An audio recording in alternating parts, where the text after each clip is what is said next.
John Maynard Keynes, one of the most important economists of all history, used to say that men are the slaves of some dead philosopher. What he meant is that we're all far more influenced by other people's ideas than we usually realise. Well, on the 16th of June 1958, in the Spanish city of Zaragoza, a man was born who's not exactly a household name. He doesn't appear on TV talk shows or strolling through the White House like Elon Musk, and yet he's managed to get Washington to make a complete U-turn on its trade policy. Michael Pettis. The tariff war of recent months has been a mess, a self-inflicted wound on the US economy with no real plan behind it. But Trump isn't the only one in the White House who's started to sour on international trade. There's Stephen Miran, one of the president's top advisors, and a man with a plan to reshape the global financial system. Also in the mix are Scott Bessent, the Treasury Secretary, Robert Lighthizer, Trade Ambassador, and even J.D. Vance, the Vice President and future presidential hopeful. These are people with a much clearer plan than Donald Trump, generally less radical and less unpredictable, and yet they all have one thing in common. They are heavily influenced by the man at the center of this video, Michael Pettis.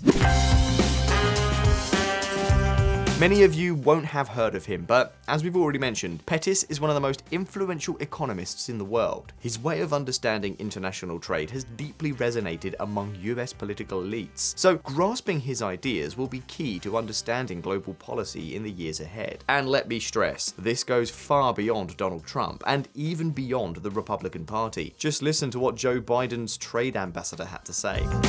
He is looking at things with a kind of objectivity that is unusual and incredibly valuable. Michael Pettis supports tariffs, but he goes much further than that. He also calls for capital controls so that the rest of the world stops relying on American debt. But unlike the MAGA crowd, who only care about the US, Pettis believes these tariffs could benefit not just the United States, but also the countries affected, particularly China. Yes, I know, it sounds a bit crazy, but the truth is, his arguments are very convincing. So much so that, well, pretty much everyone in Washington is now repeating them, often without even realizing where the ideas originally came from. So today on Visualeconomik, we're going to tell you who Michael Pettis is, what his ideas are all about, why they're becoming so influential in US politics, what we might see in the near future, and of course, we'll try to answer the big question: is Michael Pettis actually right? Earlier, we said Michael Pettis is one of the most influential economists in the world, but that's not entirely true. He doesn't even consider himself an economist. His background is in finance and international relations, not economics. He spent several years working in the financial world, but eventually left it to become a professor of finance at Peking University, one of the most prestigious and competitive universities in the world. His most well-known book has a very striking title: Trade Wars Are Class Wars. According to Pettis, trade conflicts, such as the one between the US and China, aren't really about countries disliking each other or having conflicting interests. He argues that the real root of these tensions lies within the countries themselves, and the impact spills over onto the rest of the world. Systematic transfers of wealth from Chinese workers to Chinese elites distort the Chinese economy by strangling purchasing power and subsidizing production at the expense of consumption. That, in turn, distorts the global economy by creating gluts of manufactured goods and by bidding up the prices of stocks, bonds, and real estate. According to this theory, Chinese elites exploit ordinary Chinese citizens, reducing their purchasing power and thus reducing their consumption. And since they can't consume what they produce, most of it ends up being exported. Basically, this leads to overproduction and amounts to a massive export subsidy, a level of exports so huge that only a country like the US can actually absorb it. I mean, if one country produces too much, then another country has to overconsume. And yeah, I know what a lot of you are probably thinking. If the Chinese want to subsidize it, say electric cars for Americans, why not let them? Well, you could probably guess the answer, because those subsidies aren't really being paid by the Chinese, they're being paid by American producers. Sure, subsidies help consumers, but let's not forget, every consumer is also a producer of something, and if production drops, income drops too, no matter how many subsidized EVs the Chinese ship over. Plus, according to Pettis, the same kind of thing is happening in the US. American elites exploit their own citizens to the point that they can't consume everything they produce, which makes them dependent on cheap imports from China. But the problems don't stop there. These Chinese imports create a vicious cycle, one you've probably heard about 1,000 times. Americans lose jobs because they can't compete. compete. Since the United States no longer produces what it imports from China, it becomes even more dependent, and that accelerates the destruction of jobs. So, how does that fit with the fact that US unemployment is so low? Well, it's not because the American economy is booming, or even due to labor market flexibility. It's because the government racks up debts to patch over the problem, and the Fed does something similar by keeping interest rates artificially low, at least until the pandemic hit. All of this ties into the US dollar's role as the world's reserve currency. It brings in tons of financial investment, great for the rich, whose stocks shoot up. But a strong dollar hurts exports, which means more unemployment and more pain for the most vulnerable part of the population. For Pettis, this is the key chart. The global trade balance. Back in the 1970s, most countries had more or less balanced trade. But then the US started absorbing global production like crazy, while countries like China and Germany turned into permanent exporters. But this shift didn't happen because, I don't know, the Chinese or the Germans suddenly specialized in exports and had some kind of comparative advantage. Not at all. This flow of capital is the result of trade distortions.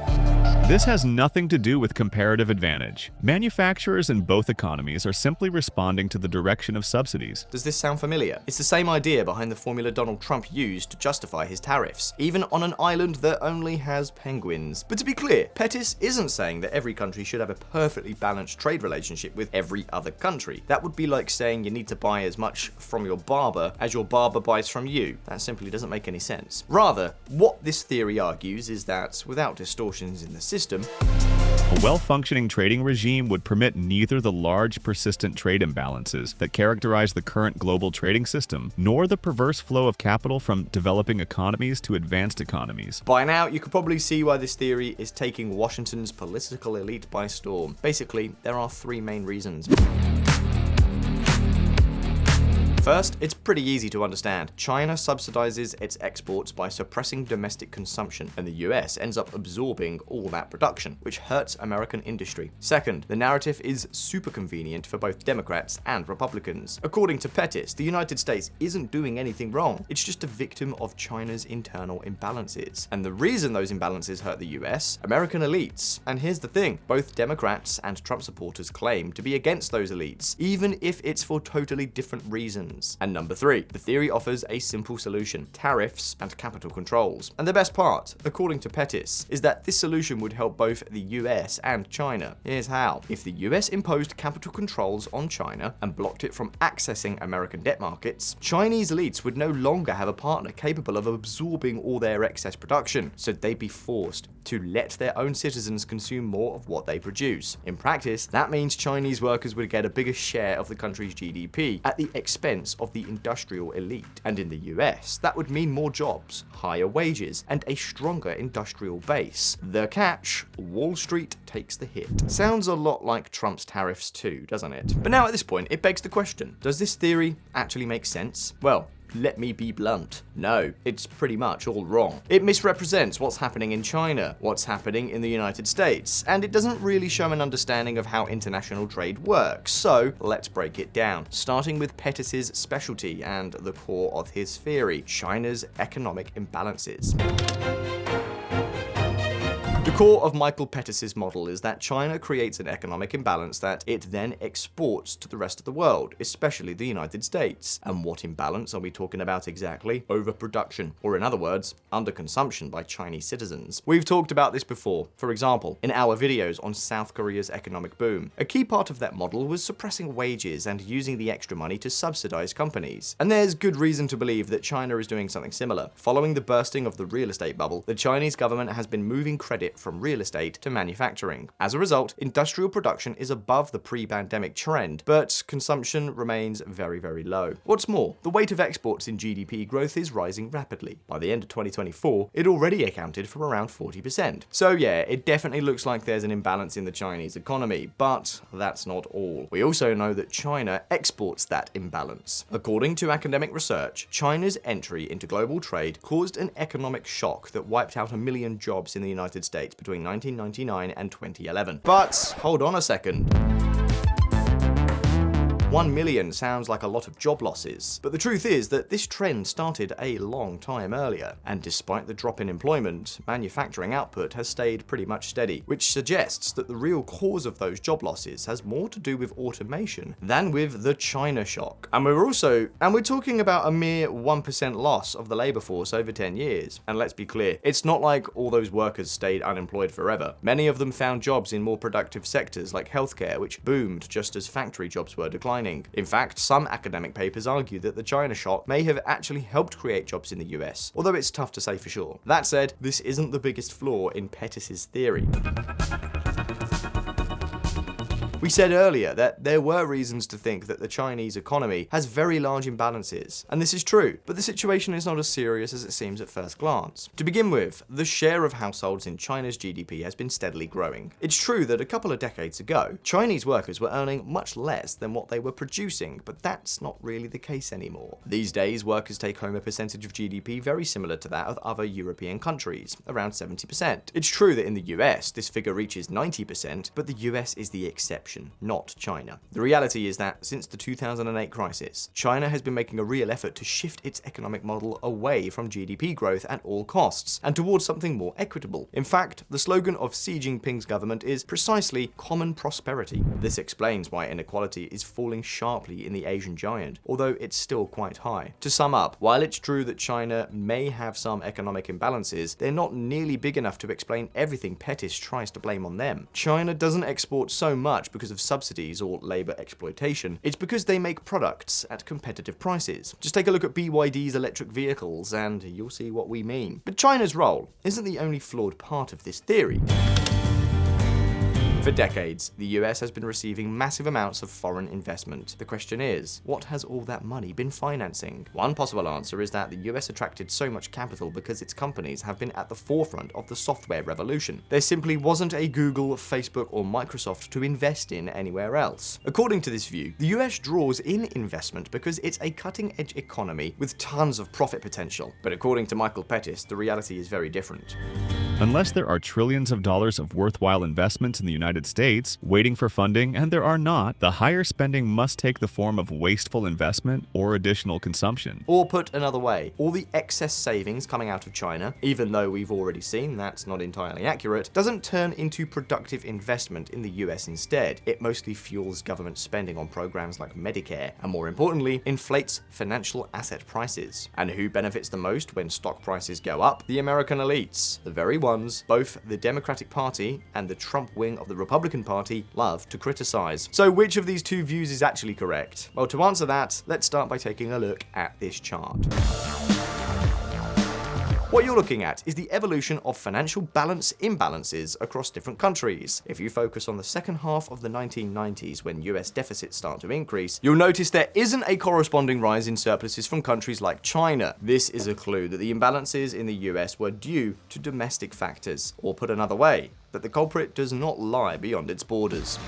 Capital was to a large degree pulled into the United States from abroad rather than pushed in by elevated global saving with nowhere to go but America. But this is not the only clue. During these years, two phenomena occurred that explain why savings fell and consumption and investment soared. Number one, the housing bubble, which caused credit and consumption to expand so much that savings fell from 7.3% of GDP in 2002 to 4.5% in 2007. And number two, this was an era of tax cuts and brutal deficits. In 2000, the US had a 2% surplus, but within just 3 years, it fell to negative 3.4%. According to Michael Pettis, the reason the US has such a low savings rate and such high deficit is because the rest of the world forces it to. But as we've seen, you really don't need to look abroad to explain what's going on. Also, the idea that the US needs to run a deficit in order to supply the world with public debt is a myth. The US could just swap its public debt for foreign assets, keeping its net debt at zero. If it doesn't do that, if it chooses instead to spend and invest more, that's a decision made by American politicians and companies, not something the Chinese are forcing on them. So, sorry to say, but if Uncle Sam really wants to reduce his trade deficits, there are only two realistic options. Either ban the rest of the world from investing in the US, or slash that massive fiscal deficit. We already know the second one isn't happening, so let's just hope they don't go for restricting investment, because that would be shooting themselves in the foot.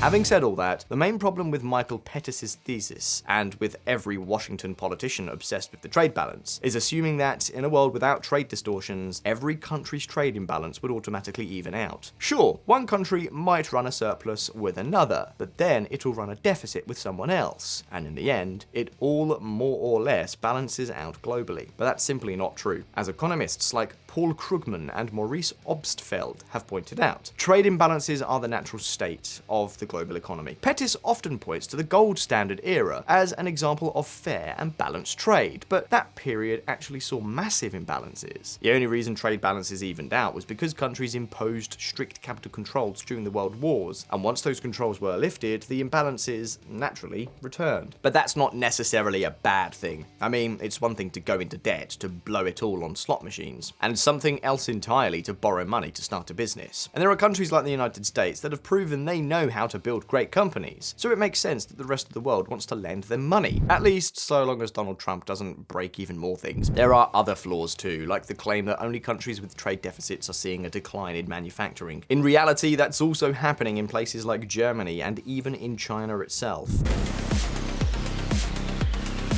Overall, it's pretty clear that Pettis comes from the world of finance, not economics. A lot of his arguments are based on accounting identities, which are always true on paper, but rarely offer any true insight. And to top it all off, neither his book nor his other writings mention key concepts like price adjustment, which are crucial to understanding how trade actually works.